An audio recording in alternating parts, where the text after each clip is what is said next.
Thank you, Jesus. Thank you, Lord. Thank you, Holy Spirit, for leading, guiding, teaching us. Salamat po. Salamat po. We can overcome. We are an overcomer. We can do all things through Christ who strengthen us. As for me and my house, we will serve the Lord.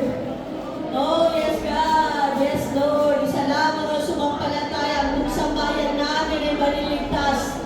Kaya salamat po, Panginoon. Oh, yes, Jesus. Sige po, yung mga anak, appreciate your parents. Sige, tell them that you love them. Sige po, kung nandyan kayo, kayo po yung mga anak, appreciate niyo po yung inyong mga magulang.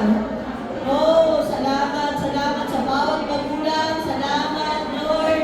Patuloy niyo silang pagpalain, Panginoon. Thank you, Jesus. Thank you, Lord. Thank you, Holy Spirit. Oh, maraming